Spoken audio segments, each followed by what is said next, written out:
These are actually the pajamas that Madeleine was wearing when she was taken.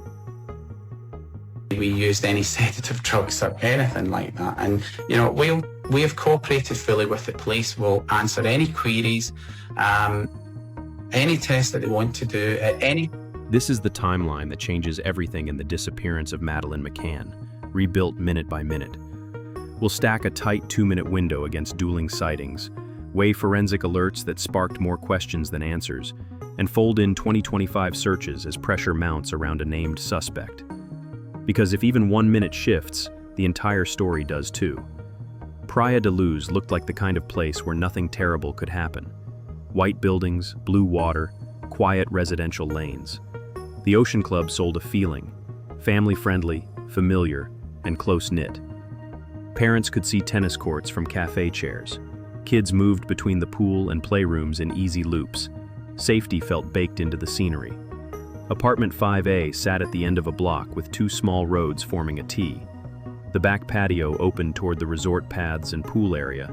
The front door faced the street and parking bays. From the tapas area, it felt right there, the sort of distance you cover in a lazy minute or two.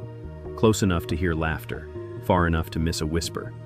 Between the restaurant and the apartment were turns, steps, a small gate, and sightlines that bent out of view. The group's solution to bedtime was the same every night.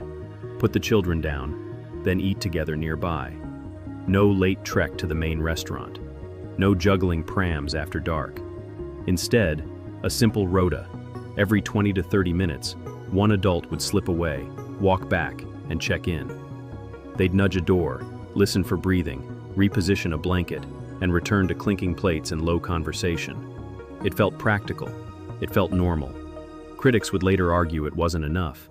Supporters pointed to the short distance and the calm resort vibe, saying they'd have done the same. But risk is rarely obvious in real time. It hides in the details you don't measure. How a corner blocks your view, how a closed shutter muffles a sound, how a door left just ajar looks safe until it isn't. The gap between close and secure can be the length of a hallway. Inside 5A, the layout mattered. The children's bedroom sat off a small corridor. The twins slept in travel cots. Madeleine's bed was by the doorway. The window faced the street side, out of sight from the tapas tables. From the back patio, you could step straight into the living area and then toward the bedroom, but you couldn't see everything at once. There were angles, there were blind spots, and blind spots are where timelines break. The rhythm became a ritual: high tea, bath time, pajamas, lights out. Adults drift to dinner, checks begin. Routine simplifies decision-making. It also lulls you into trusting that yesterday's outcome guarantees tonight's result. Nothing happened the night before, so nothing will happen now. That's how people sleep. That's how people miss the instant when everything changes. From here, every minute matters. The evening didn't start with mystery. It started with routine, and routine is the most convincing disguise in any disappearance story. But that wasn't the whole story. The day began like any other on a beach holiday. Morning sun, kids chattering, parents juggling sunscreen and schedules.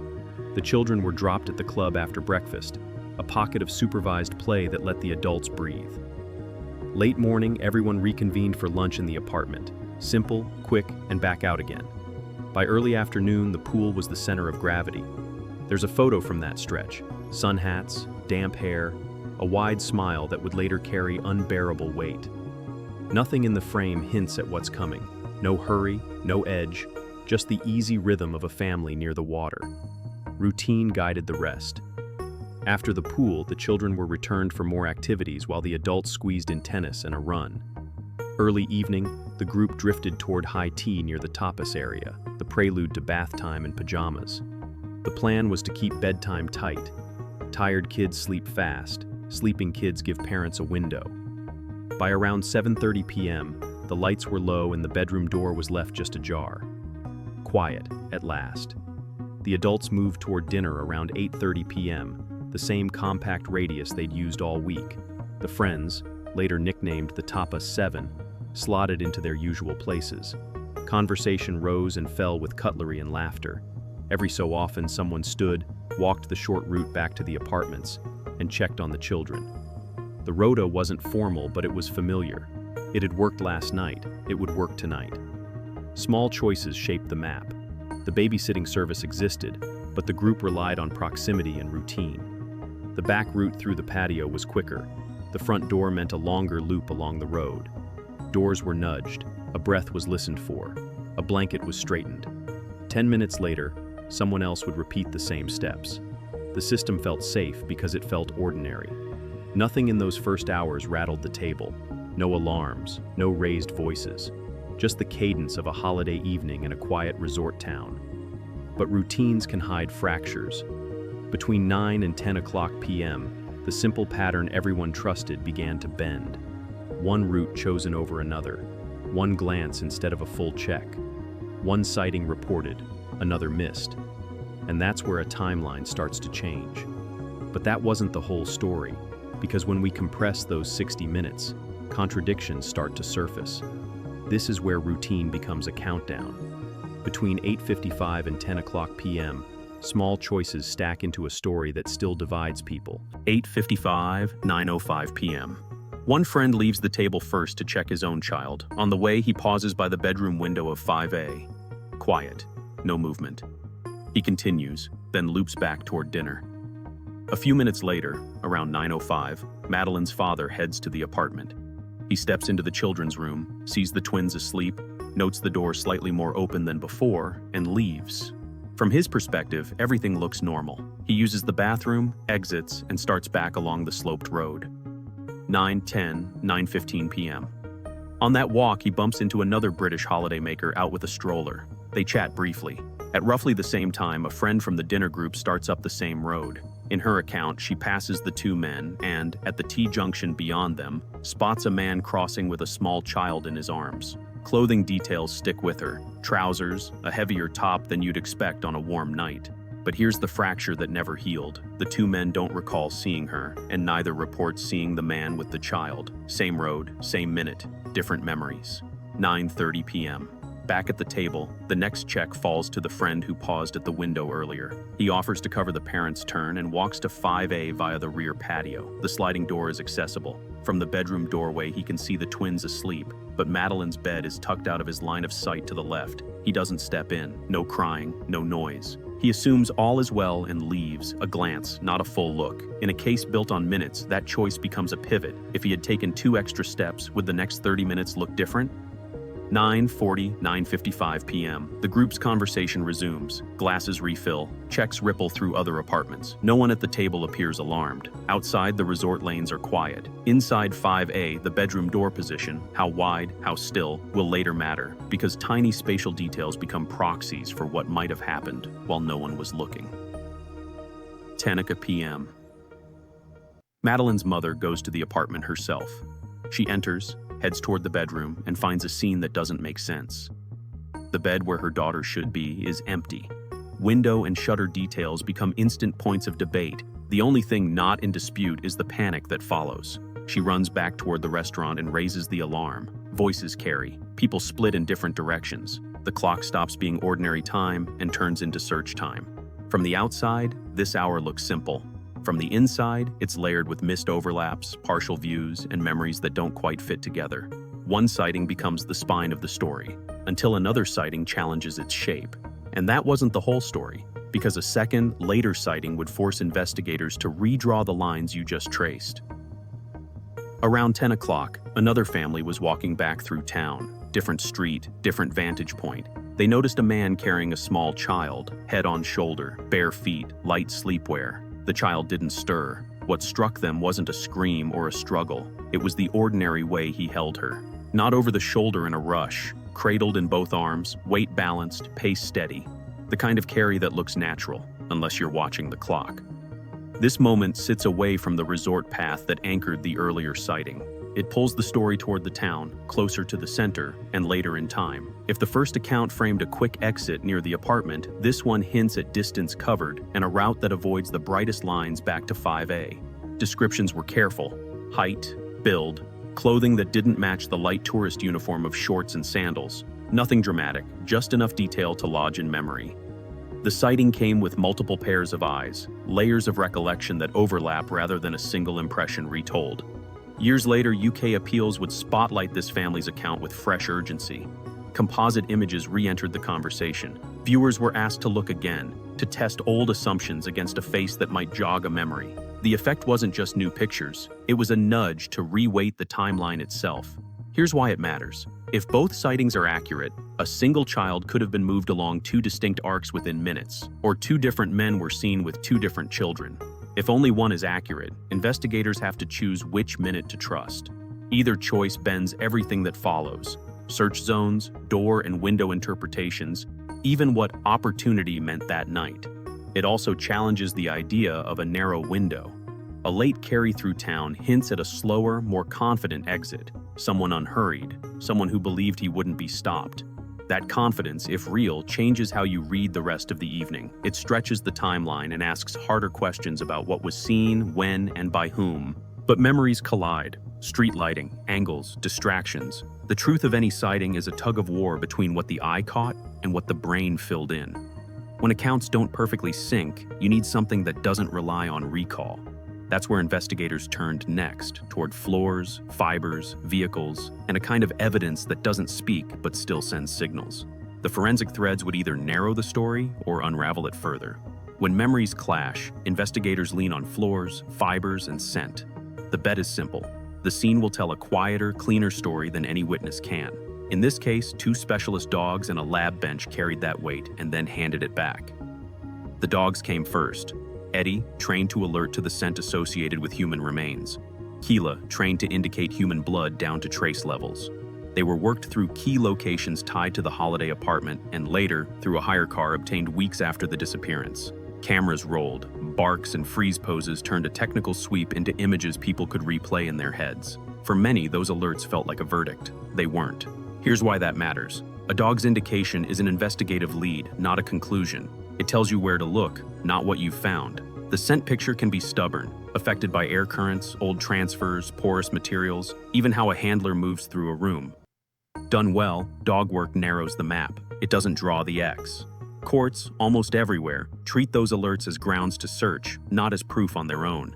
So the case passed from paws to pipettes. Swabs and cuttings moved to a lab. Analysts looked for a clean genetic profile, something strong enough to say with confidence what it was and who it came from. That's where the story thinned. Several samples were partial, mixed, or too low in quantity to meet the thresholds you want in a courtroom. The result wasn't exoneration or confirmation. It was that awkward middle word, inconclusive.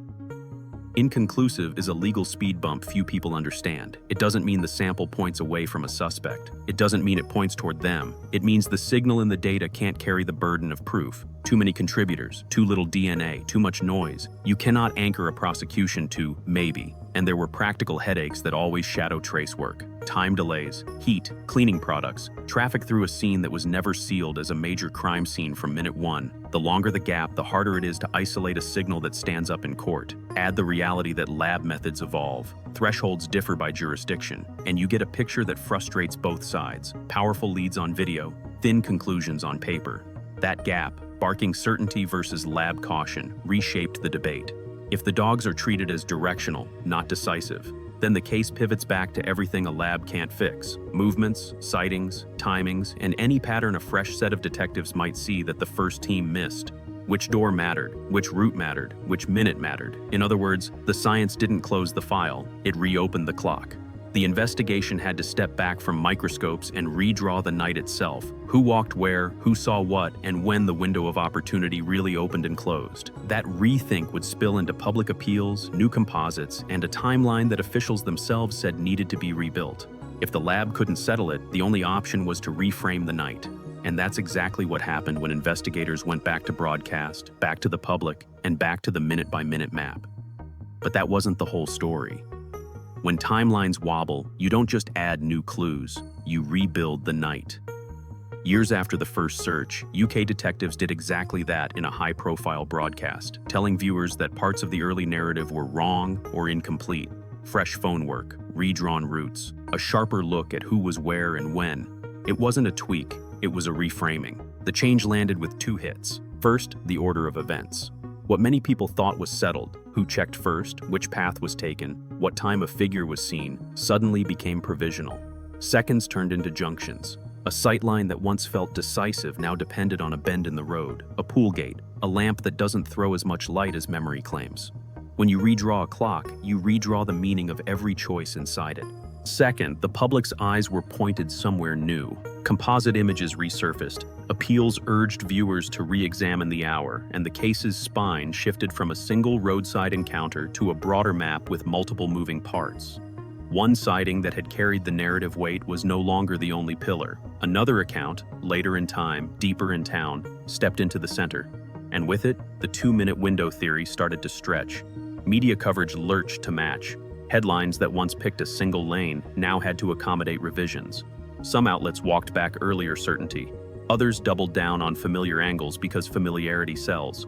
It was a whiplash moment, the official story asking the public to forget what the public had learned from the same officials years earlier. That tension matters. It shapes not just how viewers think, but how witnesses decide whether to pick up the phone, especially if what they remember disagrees with yesterday's broadcast.